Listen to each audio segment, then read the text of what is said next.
Okay, आज हामी फेरि पनि अर्को एउटा ट्रेलरको बारेमा कुरा गर्न जाँदैछौँ। म कुरा गर्दैछु फिल्म मिरमिरेको बारेमा। यो फिल्मको ट्रेलरको बारेमा चाहिँ हामी यो भिडियोमा डिटेलमा कुरा गर्नेछौँ। सो स्टे ट्युन्ड है त। अनि अर्को कुरा चाहिँ गाइजहरू च्यानललाई चाहिँ सब्स्क्राइब गर्नु पर्यो है त। बाबा निमा भनेको के हो? नयाँ मिसलाई मेरो नाम खुब मन पर्यो रे। काम जस्तै न्यानो भएर आमाले राखिदिएको नाम निमा भनेर।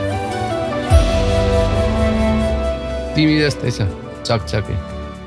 फिल्ममा चाहिँ दयाङ राई र प्रकाश सपुत रहेका छन्। मेन लिडमा चाहिँ प्रकाश सपुतले चाहिँ आफ्नो सङ्गीतको क्षेत्रमा निकै राम्रो सफलता हासिल गरिसकेका छन् र दयाङ राईले पनि आफ्नो फिल्मी क्षेत्रमा निकै राम्रो लेभलको एचिभमेन्ट गरिसकेका छन् अथवा पाइसकेका छन्। अनि प्लस प्रकाश सपुतले चाहिँ पूर्णबहादुरको सारङ्गी जस्तो चलचित्र पनि खेलिसकेका छन्, जसले चाहिँ एउटा नेपाली मुभी इन्डस्ट्रीमा नै माइलस्टोन सेट गरेको थियो। अब हुन त त्यसमा उनको रोल चाहिँ त्यति धेरै नभए पनि उनको फिल्मोग्राफीमा त्यो मुभी चाहिँ सधैँको लागि एड भइसकेको छ। सो यी दुई कलाकारहरूलाई चाहिँ एउटै मुभीमा हेर्न पाउनु यो एउटा अर्को इन्ट्रेस्टिङ कुरा पनि हो, जसले गर्दा चाहिँ फिल्म अलिकति इन्ट्रेस्टिङ पनि बन्न पुगेको छ। अब यसको ट्रेलरतिर लागौँ। ट्रेलरको सुरुवात र यसको धेरै जसो पार्टले चाहिँ बुबा छोरीको बोन्डिङलाई नै देखाउन ट्राई गरेको छ। अझ भनौँ सिङ्गल फादरको स्टोरीलाई चाहिँ मेन सेन्टरमा राखेर देखाउन कोसिस गरेको छ। अनि यसमा रहेको अर्को एस्पेक्ट भनेको चाहिँ लभ ट्रायङ्गल पनि रहेको छ, जसले गर्दा मुभीलाई चाहिँ थप इन्ट्रेस्टिङ बनाएको देखिन्छ। यसको कोर स्टोरी चाहिँ यही नै हो। अब फिल्मको लिड रोलमा त अघि मैले भनेको जस्तो दयाङ राई, प्रकाश सपुत, सृजना निङलेखु जस्ता कलाकारहरू रहेका छन्। अब हामीले दयाङ राईको बारेमा त यति धेरै कुरा गरिसकेका छौँ कि उनको एक्टिङको बारेमा, उनको कामको बारेमा त्यति धेरै चर्चा गर्न जरुरी छ जस्तो लाग्दैन मलाई चाहिँ। उनको काम सधैँ चाहिँ राम्रो नै देखिरहेको छ, तर हामीले उनलाई चाहिँ यस्तो खालको मुभिजहरूमा चाहिँ अलिक धेरैचोटि देखिसकेको भएर अलिकति रिपिटेटिभ भएको भएर चाहिँ त्यस्तो धेरै नयाँपन त हामीले कहीँबाट पनि देख्दैनौँ। यस्तै खालको क्यारेक्टर चाहिँ उनले अर्को एउटा फिल्म गाउँ आएको बाटोमा पनि खेलेका थिए। सो यदि हामीले चाहिँ नयाँपन खोज्न थाल्ने हो भने चाहिँ दयाङ राईको क्यारेक्टरमा त्यो चाहिँ त्यति धेरै देखिँदैन, तर मुभीको स्टोरी अनुसार चाहिँ उनको काम राम्रो देखिन्छ। अब त्यसै गरेर प्रकाश सपुतको कुरा गर्नु पर्दाखेरि चाहिँ उनी चाहिँ यो मुभीमा अलिकति भिन्न खालको क्यारेक्टरलाई चुज गरेका छन्। उनले यसभन्दा अगाडि चाहिँ आफ्नो फिल्महरूमा अथवा उनको प्राय फिल्महरूमा चाहिँ कस्तो हुने गर्थ्यो भने उनको क्यारेक्टर चाहिँ सधैँ नै दबिएको, सप्रेस्ड भएको अथवा अभावमा बाँच्नुपर्ने क्यारेक्टर,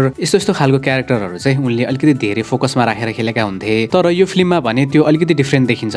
यसमा चाहिँ अलिकति डार्क टाइपको सेट पनि देखिन्छ उनको क्यारेक्टरमा। अब डार्क सेट भन्नाले फेरि भिलेन टाइपको चाहिँ होइन, तर एउटा व्यक्तिले चाहिँ मायामा के गर्न सक्छ अथवा त्यो मायामा परिसकेपछि उसले त्यसको लागि के गर्न सक्छ भन्ने कुरा चाहिँ यसमा अलिकति देखाउन खोजेको जस्तो देखिन्छ ट्रेलरमा। अनि फिल्ममा रहेको बाल कलाकारले पनि राम्रो नै काम गरेको जस्तो देखिन्छ। कतै चाहिँ डायलग र एक्सप्रेसन अलिकति म्याच नभएको हो कि जस्तो फिल भयो मलाई चाहिँ। तर उनको कामको बारेमा, उनले काम कस्तो गरेकी छिन् भन्ने कुरामा चाहिँ हामी डिटेलमा त मुभी हेरेपछि नै भन्ने कुरा हो।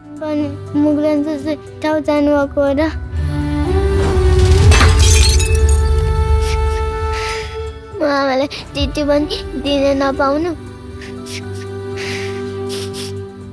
तर ओभरअलमा चाहिँ सबै कास्टहरूको काम चाहिँ राम्रो नै देखिरहेको छ ट्रेलरमा। अनि योभन्दा अगाडि चाहिँ यसको टिजर पनि ड्रप भएको थियो, जसले 1 मिलियन प्लस भ्युज प्राप्त गरेको छ युट्युबमा। सो राम्रो नै रेस्पोन्स पाएको थियो त्यसले पनि। अनि अब पोस्टरहरू त ड्रप हुने भइ नै हाल्यो। यसका अलावा चाहिँ यसको एउटा गीत पनि रिलिज भएको छ। त्यो गीत पनि राम्रो छ, राम्रो चर्चा पाइ नै रहेको छ। अब यो गीतले राम्रो चर्चा पाउनुको कारण अथवा यो गीत राम्रो सुनिनुको कारण, राम्रो बन्नुको कारण चाहिँ प्रकाश सपुत पनि हुन् होइन, किनभने यो गीतमा चाहिँ उनी आफै सिङ्गर पनि हुन्, उनले यो गीतलाई लेखेका पनि हुन्, उनको लिरिक्स पनि उनको छ यसमा चाहिँ। अनि हामीले थाहा पाएकै कुरा हो प्रकाश सपुतले बनाएको गीतहरू खासै त्यस्तो धेरै मिस जाँदैन। अलमोस्ट सबै गीतहरू राम्रो हुन्छ अथवा हिट नै बन्छ। सो ओभरअलमा चाहिँ ट्रेलर राम्रो नै देखिरहेको छ। ट्रेलरको बारेमा त्यति धेरै कुरा गर्ने ठाउँ नभए तापनि, यस्तो डिटेलहरू खोजेर ल्याएर एक्सप्रेस गर्ने ठाउँ नभए तापनि ट्रेलरको भाइब चाहिँ अथवा ट्रेलरले जुन थिम बोकेको छ त्यो चाहिँ राम्रो नै देखिरहेको छ। अब अडियन्सहरूले चाहिँ यो फिल्म हेर्न जाँदै गर्दाखेरि चाहिँ माघ 1 गते रिलिज हुँदैछ होइन, त्यति बेला चाहिँ फिल्म हेर्न जाँदै गर्दाखेरि चाहिँ कस्तो एक्सपेक्टेसन लिएर जाने। फिल्मको टिजर ट्रेलरले प्रश्न पारिसकेको छ कि यो फिल्म चाहिँ एउटा प्योर सोशल ड्रामा मुभी हो। यसमा चाहिँ कमेडीको पार्टहरू त्यस्तो छ जस्तो देखिँदैन। सो यो मुभीलाई चाहिँ out and out emotional movie अथवा सोशल ड्रामा मुभी भन्न सकिन्छ। अनि तपाईँहरूलाई चाहिँ दयाङ राईकै अर्को मुभी गाउँ आएको बाटो मन परेको थियो भने यो फिल्म पनि मन पर्न सक्छ। ओके, अनि अब ओभरअलमा चाहिँ ट्रेलर राम्रो नै छ। यसको बारेमा त्यति धेरै कुरा गर्ने ठाउँ नभए तापनि ट्रेलरले चाहिँ राम्रो नै सङ्केत दिइरहेको छ। गीत पनि राम्रो नै छ मैले अघि भनेको जस्तो। यदि तपाईँहरूले चाहिँ ट्रेलर हेरिसक्नु भएको छ भने चाहिँ तपाईँहरूलाई चाहिँ कस्तो लाग्यो, यो फिल्मले चाहिँ कस्तो गर्न सक्छ भन्ने लाग्छ